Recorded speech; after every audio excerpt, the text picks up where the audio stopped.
गोखले असतील, बडेकर असतील, राजने असतील, हे सगळे यांच्या जवळचे. मग ती कंपनी आली ही यांच्या जवळची, सगळे योगायोगच होते. आणि बँकेचे सगळे अधिकारी हे सगळे यांचे मित्र, हे बी योगायोग.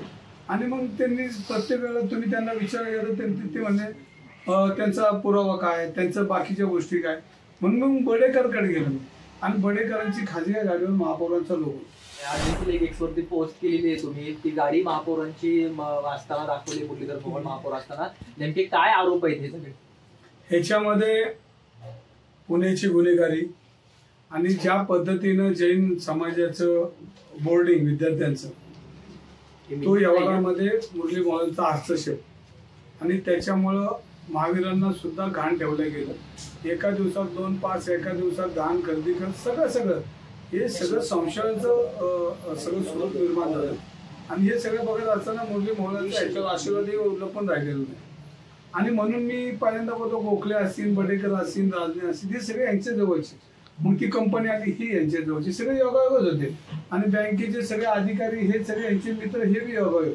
आणि मग त्यांनी प्रत्येक वेळेला तुम्ही त्यांना विचारलं तर ते म्हणले त्यांचा पुरावा काय, त्यांचं बाकीच्या गोष्टी काय. म्हणून मग बडेकरकडे गेलो आणि बडेकरांची खाजगी गाडीवर महापौरांचा लोगो. आणि मग लोगो होता, तर मग ती लोगो त्या गाडीवर होता, त्याची मग मी प्रिंट काढली आणि त्या प्रिंटमध्ये सगळं त्याचे डिटेल आपल्याला मिळाले. आणि ते मी माझ्या जो मी फेसबुकवर आणि त्या ट्विटरवर पोस्ट टाकली त्याच्यावर दिसते. मग जर आमच्या महापौरांची अस्मिता, आमच्या पुणेकरांची अस्मिता, बिल्डरच्या दारात जर घाण ठेवणं असेल तर ह्याचा जाब विचारणं हे करतोय तुमचं माझं सगळ्यांचं. आणि मग हे उचलत असताना त्यांनी फक्त एकच वाक्य त्यांनी आता तोंडपाठ केले, सकाळी उठले की वैफल्यग्रस्त आणि निवडणुकीत पडलं. हे 2 वाक्य आता सध्या पुण्यामध्ये प्रचलित झाले, 15 दिवस झाले. पण ते उत्तर द्यायला तुम्ही एका गुन्हेगारीचं तुम्ही त्यांच्या पुढे गेला, माईक घेतला की पुण्यातली गुन्हेगारी बोला, निलेश घावेवर बोला, नाही मॅरेथॉनवर बोला, तुमचा माईक बाजूला घे. म्हणजे तुम्हाला उत्तरच द्यायचं नाही का?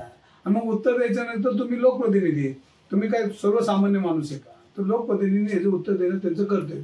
पण ते देणारच नसतील तर मग मला रोज एक प्रश्न त्यांना विचारावा लागेल आणि त्यांनी द्यायचं का ना, हा त्यांचा विषय. पण या बडेकरांकडून काही फायदा झाल्याचा काही पुरावा आहे का, किंवा बडेकरांना त्यावेळेस काही कंत्राट मिळाली महापालिकेमध्ये असं तुमचं म्हणणं आहे? या संदर्भामधले पुरावे जे आहेत ते तुम्ही देत नाही, फक्त आरोप करता, असं देखील आपल्यावर टीका. बरं, ही गाडीला लोगो लावला, ही बडेकरांची गाडी, ही जर खोटं असेल तर त्यांनी माझं काय शासन कायदे ते करावं. आहे का फोटो? काय आहे का तुमचा? मग तुमच्या ट्विटरला आहे